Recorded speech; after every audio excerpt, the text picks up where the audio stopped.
Hello, MGTOW. Hello, man. This is Howard Dare. Thanks for stopping by. So, I want to try something a little different here. Kind of getting back to the old Howard Dare. Let Howard Dare be Howard Dare. I'm not able to live stream just yet, and it's one of the things I really love to do. So, I'm just going to make a long-form video where I just talk about MGTOW, men, and gynocentrism in general. And we'll see where it goes. You know, I've been away for about 3 years now. I used to make a lot of content. And you can still find that content. You can do a search on Google for Howard Dare, and you can find the MGTOW Mirror Project and the MGTOW archives. And, you know, if you're interested in MGTOW content, you'll find a lot of stuff there, a lot of good stuff. So I've got a certain perspective on this whole situation. You know, I've recently gotten access to, you know, check out some videos and to create a little bit of content here. I'm using Android handheld devices, which is not what I'm used to, not at all.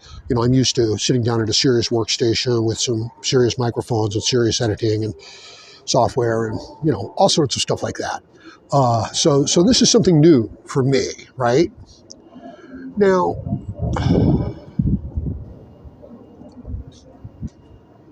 I think, you know, the obvious place to start is how MGTOW has changed. And, you know, it's not my place to tell anybody what MGTOW is supposed to be, all right? Or how to make content or what content to make. But naturally, you know, I have my opinions. So let's start there, okay? I notice that a lot of the MGTOW content is actually about the women, all right? It's not about helping men. It's not about the situation that men are facing. It's about how upset men are about the situation. Now, that's fine, okay? That's great. It gives people an ability to express, you know, where they're at, how they're feeling. Boom, there it is. But there needs to be another layer to it, right? There needs to be something more there. Not for everyone, but some of the people, you know, they're looking to understand the situation that's going on around them. And I've spoken about this extensively, and I've even made a few videos about it already. But it's worth exploring, you know, further. I think that what needs to be said is that this process, this lack of appreciation for men, it's a natural kind of situation. Like, it'll happen in almost, you know, any sort of situation, like a corporate situation. You know, the founders are driven out of the corporation, right? It's like, how dare you, you know, have these innovative, you know, risk-taking ideas with this established beneficial company that benefits so many people, where so many people are relying on the company for their jobs and their livelihood and the stockholders, right? So it's like, we're throwing the, you know, inventor of the whole corporation out. So the men are being thrown out of their own society, and it's pitiful. It's disgusting. You know, and it'll lead to collapse is what it'll lead to. And, you know, I'm sure that the more thoughtful, more intelligent, or even the guys just who have had a little bit more time to, you know, to deal with this subject, you know, this has occurred to them. It's like, oh yeah, you want to kick me out? You know, you want to fire me? Okay, fine, good luck. So this is, you know, part of the resentment. Resentment is an interesting, you know, subject in and of itself. It's one of the most powerful human emotions. If you want to control the masses, okay, feed their resentment. You know, sympathize with them, right, about, you know, what they should be upset about. You know, you could have Hillary Clinton talking to a group of groundhogs, you know, and she'd be like, you know, groundhogs are being treated unfair. We need to stand up for the groundhogs. I'm with you. You know, it's a typical demagogue tool is what it is. So don't fall too deeply into that whole situation. The main concern here is you having a good life, you having a satisfying, rewarding, meaningful, enjoyable life. And, the whole MGTOW mindset, it brings up an interesting question. Are you prepared for a life without love? Or at least what you think love is? And that's painful. You know what I mean? That's a harsh, situation. That's like looking at somebody and saying, okay, are you prepared to not eat anymore? This is one of the most powerful biological, hormonal situations that the human beings can experience. Love. But I've got good news for you, right? It's not all about the woman, the whammon. And I'm sure you've experienced this, right? Like, you've gotten yourself like a new girlfriend and it's like, wow, this is great. This is awesome. I feel great. Then after anywhere from a couple of weeks, to 6 months or so, it's like, my God, how did I ever stand being around this person? This is a natural process also, right? The initial period of attraction only lasts a little while. And, then the question becomes, does it turn into attachment, which is a totally different process. And for the men, after the attachment stage, for the women too, it turns into almost an addictive stage where we become addicted to even the negative emotions and situations that, we're experiencing in a relationship. So this prospect of a life without love, it's a false choice, all right? The whole idea that you need to be with a woman in order to feel, this powerful concoction of emotions, it's not true. It's not accurate. I wonder where Turd Flinging Monkey is, because he used to talk on this, subject really well. Get yourself a sex doll. They're pretty nice nowadays. Go ahead and dress her up. You'd be surprised. The emotional attachment, the affection, which turns to attachment, it's still there, okay? And it can happen with, anything. It can happen with your work, something that you're passionate about, your art, your craft. These are things that, once we become attached to them, they fulfill this, really fundamental hormonal need. Look at extreme sports, you know what I mean? It's like, wow, this person wants to go skydiving.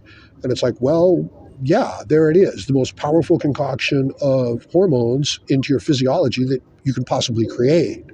This person loves downhill skiing or ski jumping, right? Or mountain biking. It's like, yeah, absolutely.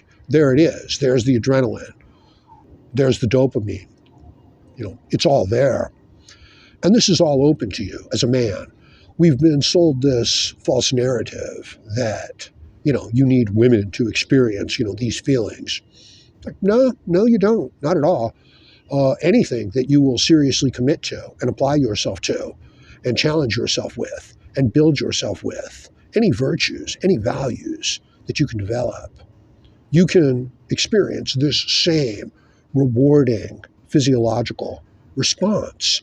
And isn't that the key, right? Having a good, meaningful, purposeful life without having to rely on women. Because if you're relying on her, she'll pull the rug out from under you. And don't even take it personally. It's like she's got an automatic eject button. You know what I mean? Like you're riding around in the car and it's like, well, what do you want to eat tonight? It's like, I want tacos. And she's like, well, I want seafood. And you're like, come on, I really want those tacos. And she's like, I can just press this button and you're going to go flying out of this car, right? So she moves her hand over towards the button and she says, no, I want seafood. And you're like, yeah, seafood sounds good, because you don't want to get ejected out of the car. That's the situation that you're looking at. Another thing really interesting, with the videos that MGTOW content creators are putting out there today, a lot of TikTok videos, right? A lot of women just, standing in front of the camera with, right,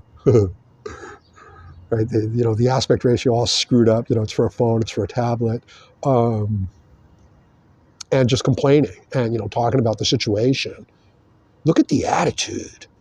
It's amazing, my friends. Where does she get that attitude? Whose attitude is that? Where did she learn to get that attitude? What did she accomplish to get that attitude? Okay, because that's not a female attitude. That's a man's attitude. And that's not just a man's attitude, that's an alpha man's attitude. Okay? So the women with the lowest sexual market value are walking around as if they're the captain of the football team and they've just won the Super Bowl.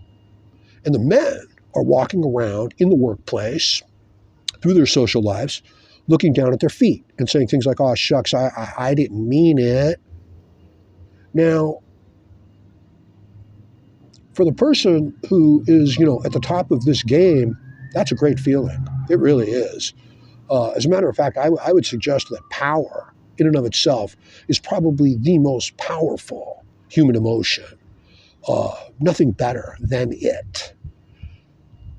And the women have it, and they flaunt it, and they feel it every day in every way. It courses through their veins. It courses through their physiology. You can see in the way that they carry themselves.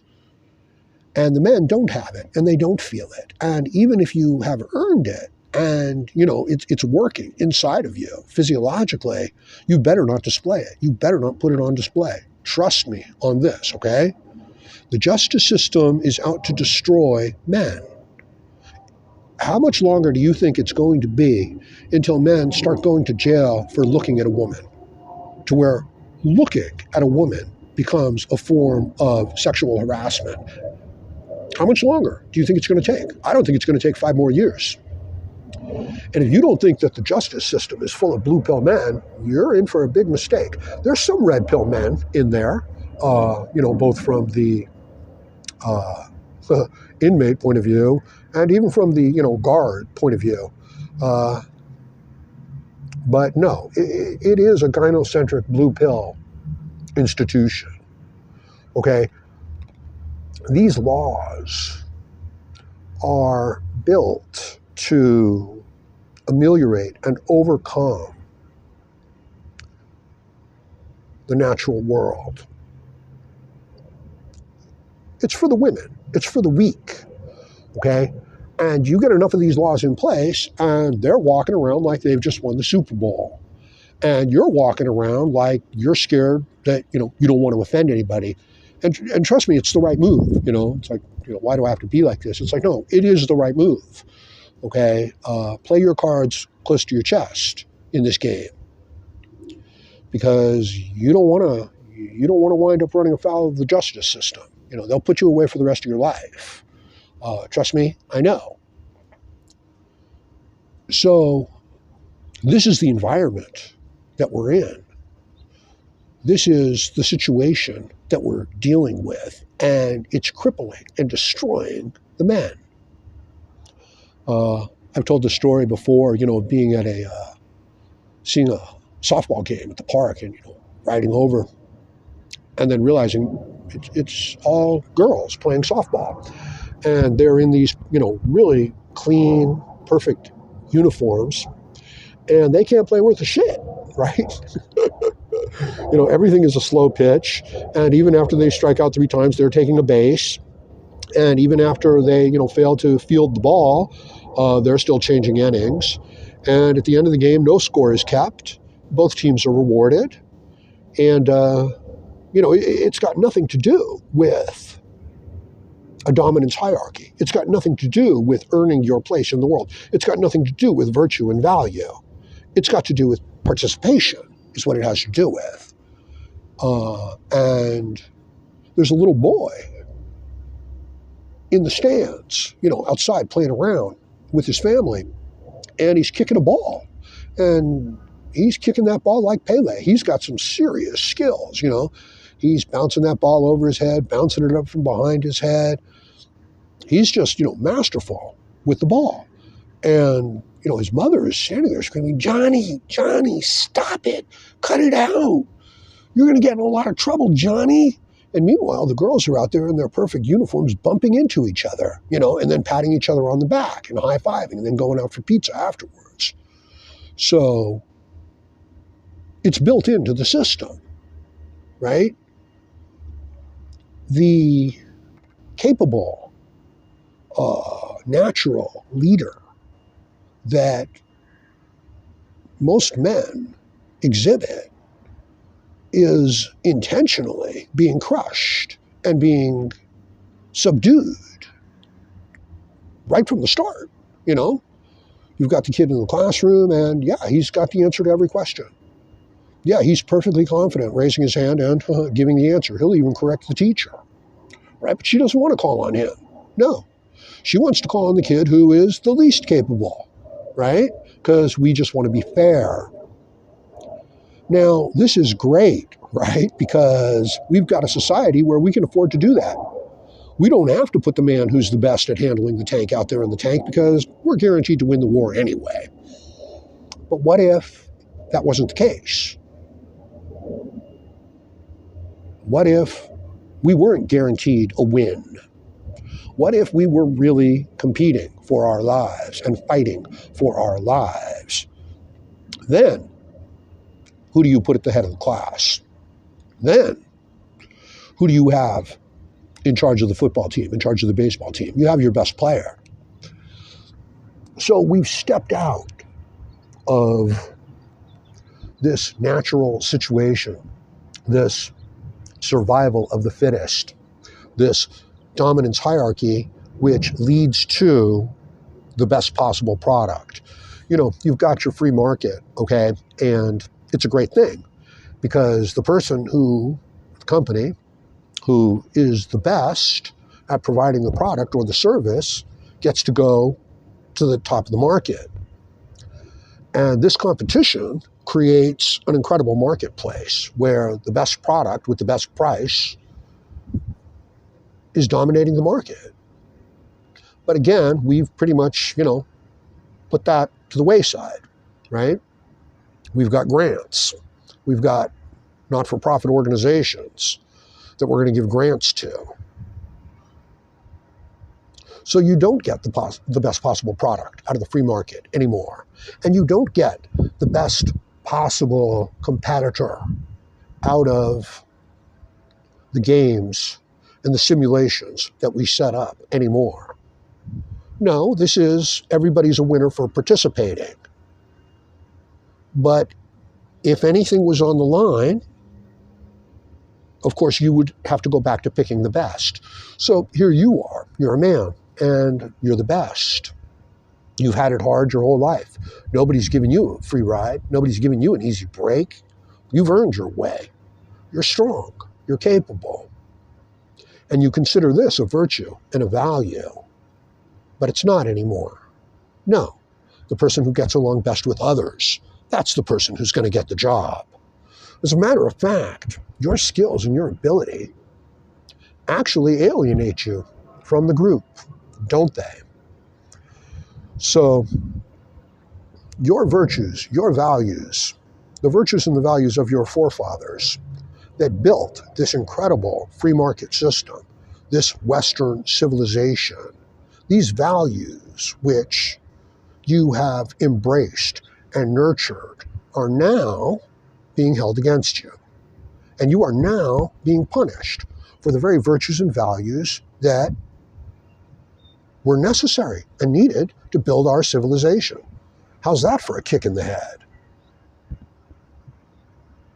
There's certain animal groups, it's tournament mating species, right? That's what they are. They compete to find out which one are the strongest and which ones are the best. And then those who win the, competitions, the fights, they get to mate, right? But, of course, there's this tendency within some of these species where some of the males pretend to be female and they get out of having to go through the competition and then they get to hang out with the females.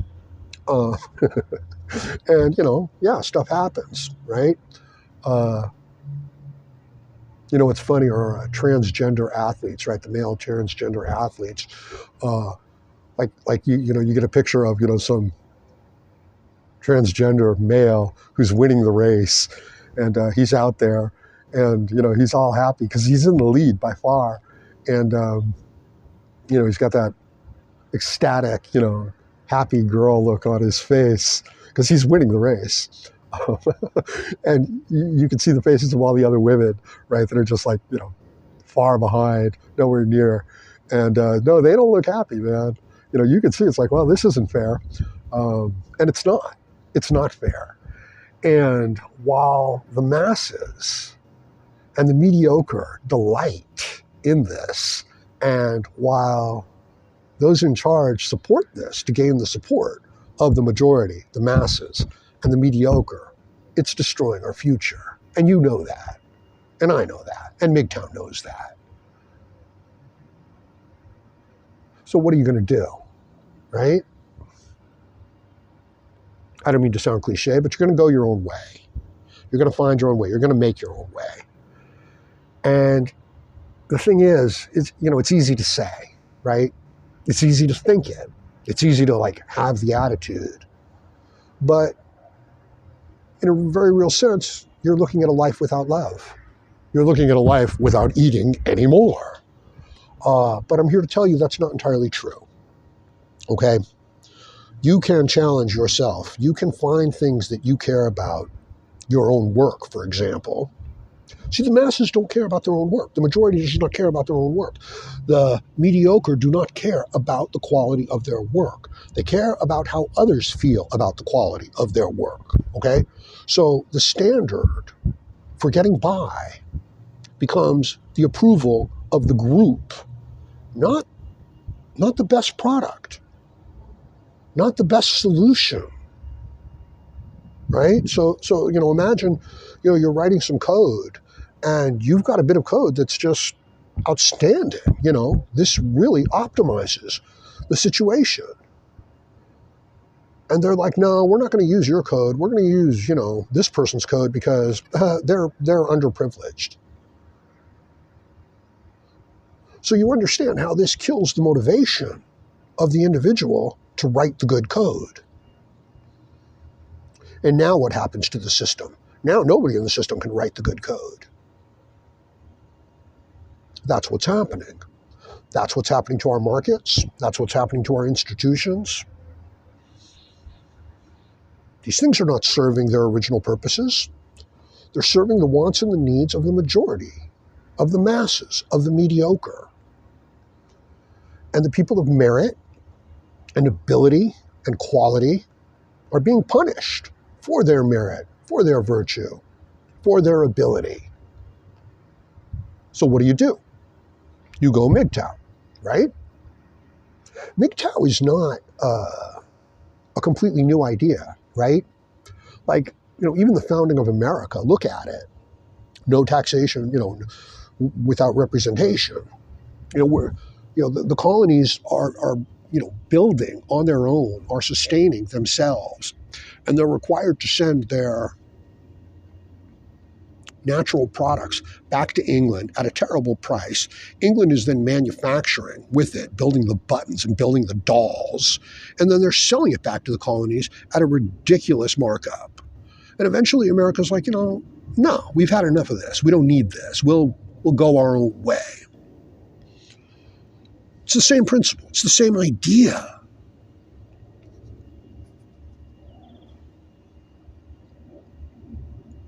This is the philosophy behind it. This is the logic and the reasoning behind it.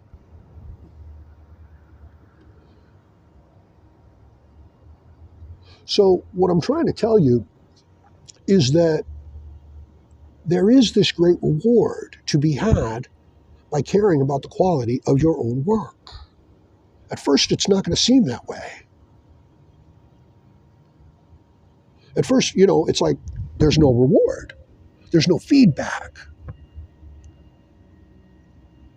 You're producing the superior product, and you're not dominating the market. You're the superior athlete. You're, the superior, intelligence, and you're not benefiting from it. You're getting punished for it. I know. Even the way you carry yourself. Like I said, check out the TikTok videos. Check out a lot of the MGTOW videos, right? It's these women complaining. It's like, where the hell did she get that attitude? She got that attitude from the men. She got that attitude from a capable, virtuous, man of merit. And hell, it's not even a man, right? It's just any person who's doing a good job. So go ahead, imagine a future where the people who do the good work and do the good job, they get fired. And the people who fit in and go along with the group and never step out of line and always tell on everybody else, they get promoted. Where does that lead? You'd think it leads to the collapse, right? But from a manufacturing point of view, we've pretty much gotten it taken care of. From a technological point of view, technology is very interesting. It's really just an extension of the human capability, right? Like the screwdriver is really just an extension of the human hand. Like we can't drive the screw in with our hands alone. So we build a tool. And now we hold that tool in our hands and we can use that tool to drive the screw in. It's an extension. Okay, the car, the plane, the bike. It's an extension of our legs. The computer, it's an extension of our memory, of our processing power. Problem is, once you build the tools and you turn those tools over, they don't need the person who invented the tools anymore, right? Which comes up with the old expression, they shoot engineers, don't they? Right? From, they shoot horses, don't they? That's right. Once you've built the product, once you've handed over the code, once they've copyrighted the algorithm, that's it. We don't need you anymore. So where does your reward come from? Where does your feedback come from? And this is a real thing. It's like, you want to say, as a MGTOW, you want to say, oh, I don't need it. Oh, I don't care. I'll just go my own way. It's like, no, this reward system, okay, it's a loop. It's a physiological loop. The chimpanzee's out on the rock. He goes to do a backflip off the big rock. He lands on his face. All the other monkeys laugh at him, right? He bows his head and he walks away in shame. And when he goes to make contact with the other chimpanzees, they reject him. Another monkey hops up there, gets on the rock, gets his bearings, does the backflip, nails it, okay? All the female monkeys look over at that. They say, whoa, this one's good. All the male monkeys look over at that and they say, whoa, this monkey's got some skills. Okay, he's going to lead the troop. And that monkey feels great about the situation. And now he walks around with confidence. This reward physiological loop is built into us. Evolution, technology, manufacturing, the advancement of a technological industrial society has allowed us to step outside of this. As a result, the virtuous, the capable, the worthy are shunned and rejected. How do you now get your satisfaction? How do you now get your reward system working in the proper direction in a system like that? And the answer is you have to do it for yourself, okay? You have to work so hard, so independently, overcome so many obstacles, shun so many rewards, that your work becomes its own reward. And now you start to live firsthand. You and your experience of the world becomes what's primary in your life. And you're thinking, well, it's that way already. Well, it's probably not, okay?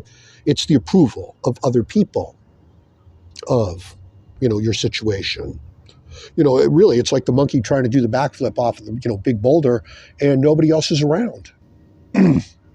Nobody's around to praise him and say, wow, that's a good job. It's the Olympic athlete going through the whole routine and there's no audience and there's no medal. There's nothing. Could you still do it? Would you still do it? Well, that's the question you're facing. And I say yes. I say you can still do it. I say you should still do it. I say that you will find a much deeper and stronger reward eventually. It's going to be really hard at first. And, I think that most people, who have become really accomplished in anything, They know this. Eventually, you're only competing with yourself. Eventually, you're only trying to outdo yourself. There's nobody around to judge you. Okay, so it becomes this internal work. And if you'll think about it, that's where it really is. That's where it counts. Life is not so much what happens to you. It's how you respond to the things that happen to you. And you know this from, people who have been through, just terrible losses and overcome it. And people who pretty much been handed life on a silver platter and they've still messed it up. These are just some ideas for you to think about. And, further understand the whole idea of love, right? It's not a life without love. It's a life without trashy women who are going to abuse you. That's what it is, okay? And don't think that there aren't good women out there. There are. There can be the right woman for you. There can be thousands of them, all right? But you're going to have to establish your own worth, not to her, to yourself, to the world. And I don't mean, to the people in the world, like, wow, they approve. No, I mean, for real, in the marketplace. All right? And these obstacles, you got this, okay? Don't worry about it. Just keep working at it. I'll tell you something else. Small habits, okay? The stuff you do on a daily basis, you're better off doing a light workout every day than you are doing a heavy workout just twice a week, okay? Develop the habit. Now, at the time, you're going to be like, oh, I've got other things to do, and I'll make up for it. Some other point. No, don't do it that way. Same with your diet, okay? Have the same thing every morning. Go ahead, have your spinach. It's like, oh, I don't like the way it tastes. It's like, who cares? Who cares what it tastes like? Don't worry about it. And what difference does it make if it's good for you, okay? It's the same thing with the working out. It's the same thing with getting your rest and getting your sleep, taking care of yourself. Small habits, but done on a regular basis. Slow and steady wins the race. Which brings up another subject. Hard work beats talent every day. You have to work hard. You have to challenge yourself. You have to overcome your own weaknesses. Now, what does this have to do with, a woman complaining on TikTok? Well, she's the antithesis of that, isn't she? Right? She's complete entitlement. You can learn a lot by negative examples, how not to be. But do recognize the confidence that she displays. Do recognize the attitude that she displays. Understand the concoction of hormones that's going through her physiology that enables her to have that attitude. Understand the hormonal physiological reward loop system that has gone haywire within most of the men, and why they're walking around so timid with their heads down. And you can spend a whole life like that. I don't want that for you, okay? I want something different for you. In a herd, when the alpha dies, the next in line automatically becomes the silverback. They don't come to him and say, hey, did you see what happened? Yeah, blah, blah, blah. No, it happens. He doesn't even have to know about it. He doesn't even have to get the letter or get the memo or get the email. It happens. That's how strong your physiology is. So you're facing an incredibly difficult situation.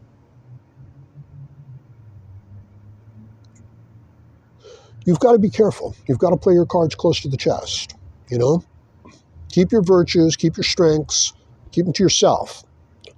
Let them be their own reward.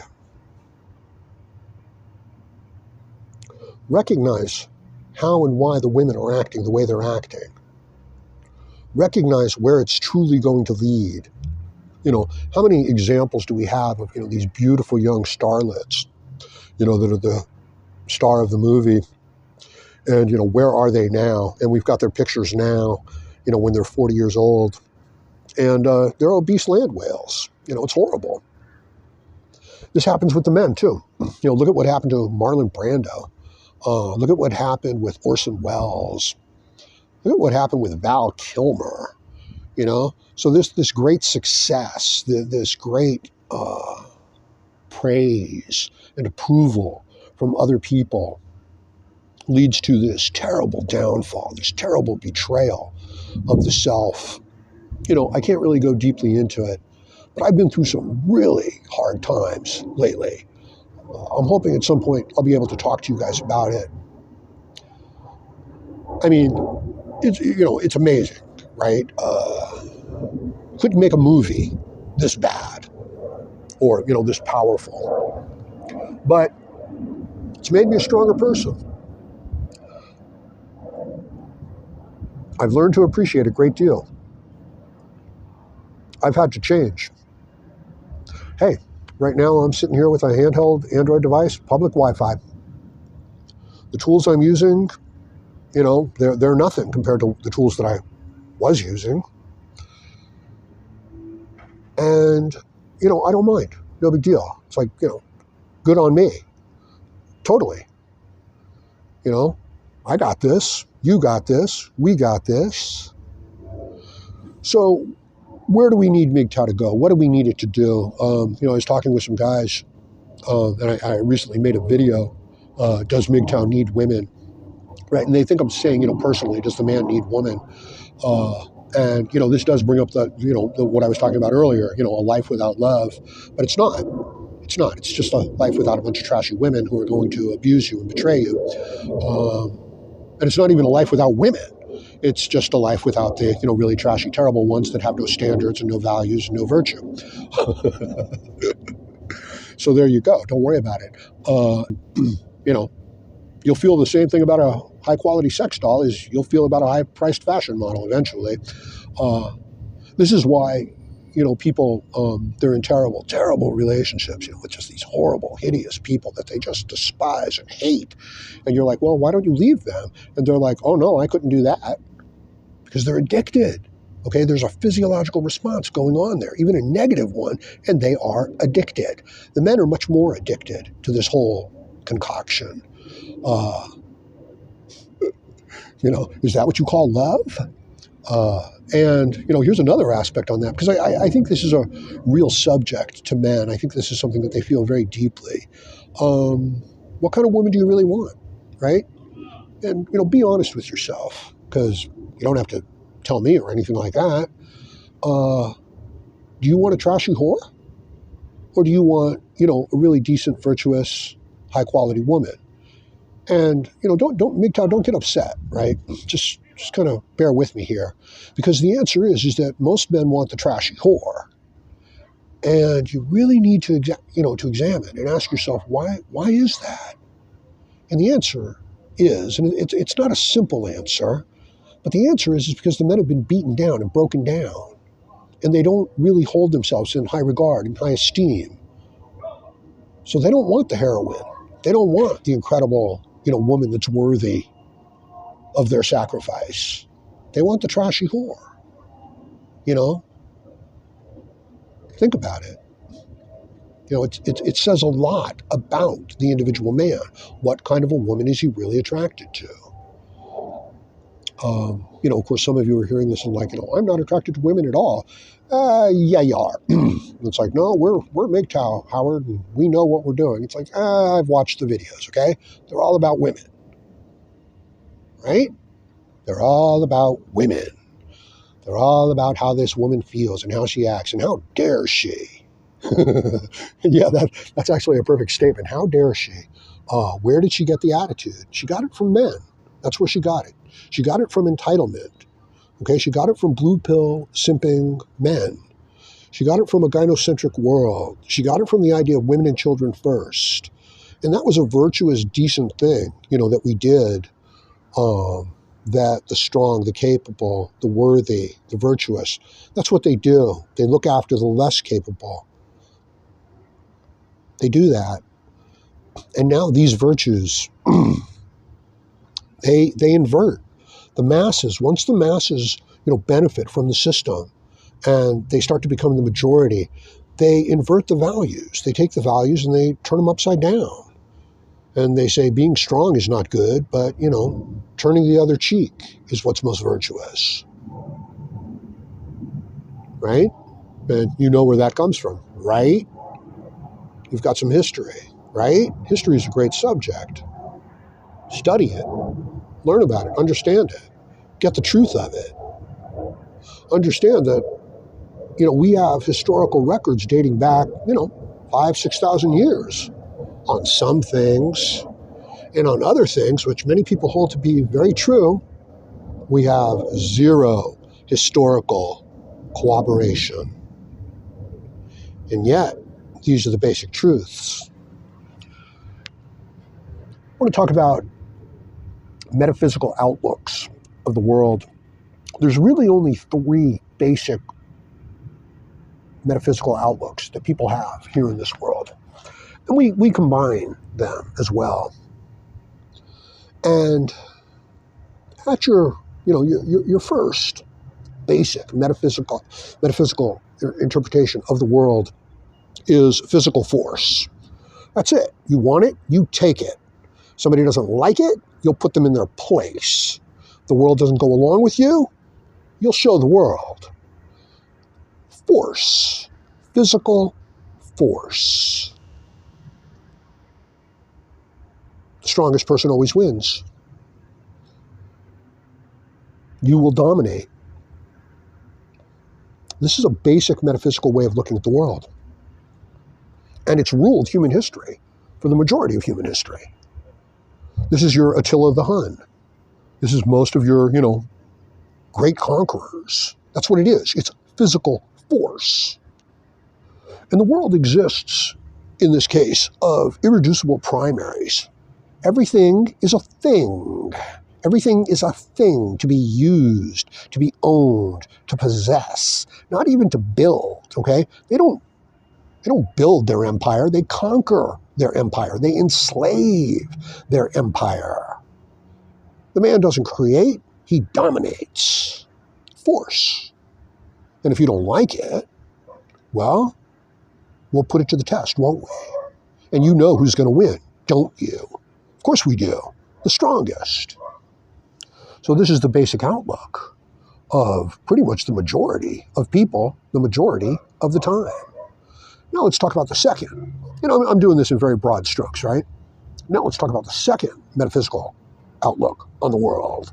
And that is the spiritual, mystical outlook of the world. All right?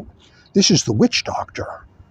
This is the person who is in touch with the other world.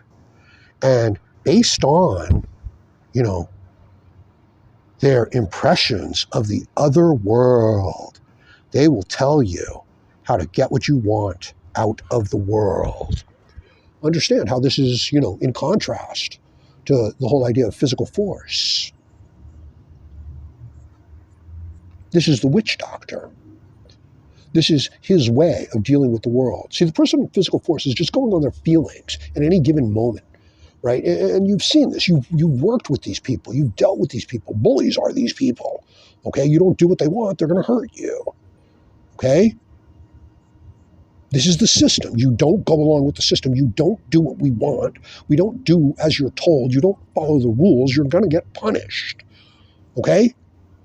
And when people step out of line, the powers that be, they get upset and they bring it down. So you understand this basic thing. And as I said, this person is going on their feelings in the moment. That's it. Okay? The other side of it is this mystical side, and they're going on their feelings also. But it's their dreams. And it's the unfocused, unconscious meanderings of their own mind, just whatever kind of comes to mind. This is what rules the world. They had a vision. They had a prophecy. Now they're going to interpret it for you and tell you what it means. And hopefully,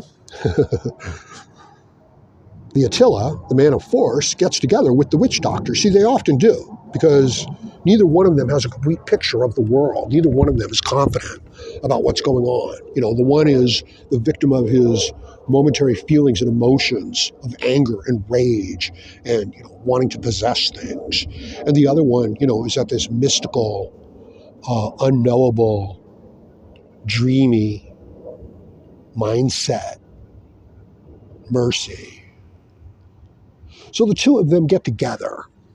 And now you've got your modern state and your military and your religion, okay? Now you've got your theocracy.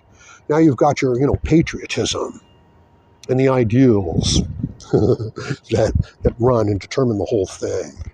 Great, what a combination. So these are your two basic types, and we switch between them, okay? But there's a third type. And the third type is the thinking man, is the rational, intelligent human being, the great brain, this great machine that you have, that you've been given. But it's unfocused. It's a computer without software.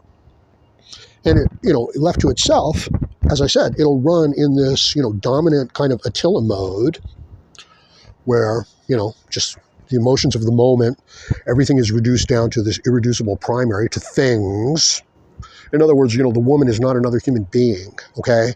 She's a thing that you possess. And the man, to her, is not another human being with feelings and ideas and, basically a world unto himself. He is something that she possesses. And if he doesn't do what she wants, she'll get him in trouble. And that's how it's working right now. So there's all kinds of force. It's not just physical force.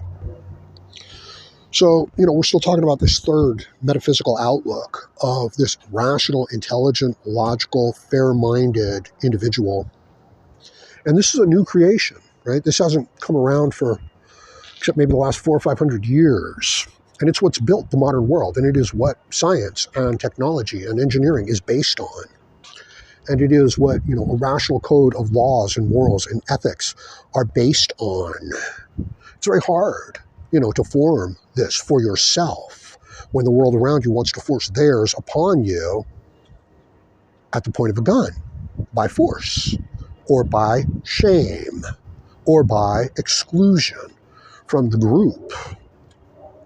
So we can combine, and we do combine, these three metaphysical outlooks on the world. But the trick is to not be dominated, by any one of them, to recognize, when, where you're at. Like you've got this great tool, okay? The brain, the mind. Use it, nurture it, grow it, take care of it, And what I'm suggesting is that this is where your true reward, your true love and appreciation and value of life can come from, and a true ethical system. And, a lot of people hear that and they're like, I don't know, Howard, I don't really care. Yes, you do. Yes, you do. It is the basis of the value in life. Not what you possess, not how many people, go along with you, but the true understanding of the world and the universe that you're in, and then your ability to exhibit your true mastery over it. Okay, this is where the reward is. And I want you to find that reward. I want you to have that reward. I want you to work towards that reward. I want you to keep that in mind. Okay, especially when you're feeling down. Things aren't going your way. Because I know how that feels now. I'm right there with you. So I think I've said enough for now, right? This is kind of like a live stream, like a podcast. But of course, it's a recorded video because I can't do live streams right now because I don't have enough subscribers. I need 50 subscribers. And I have no problem starting at the beginning again and again and again because I'm not doing it for the reward and the approval and the possession of things. I'm doing it for my own sake, right? I'm doing it to create actual value to my audience. So what difference does it make where I start? You understand that? It doesn't matter to me. I'll do my work under any conditions, under any circumstances. Doesn't matter to me. It's my work. I take great pride in my work. So I'm going to leave it at that for now. I'm going to include a PayPal donation link in the description below. If you're in a position to help out Howard Dare right now, things are going good for you, go ahead, click on that PayPal donation link. Anything would be appreciated.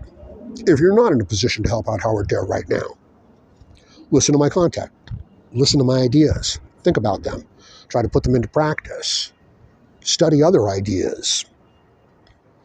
And build your strength. Okay? Build yourself up. This is where the true reward is. Not with some trashy whore. Okay? Now, after you've built yourself up, there's all kinds of options open to you. Understand it. So I'm going to leave it at that for now.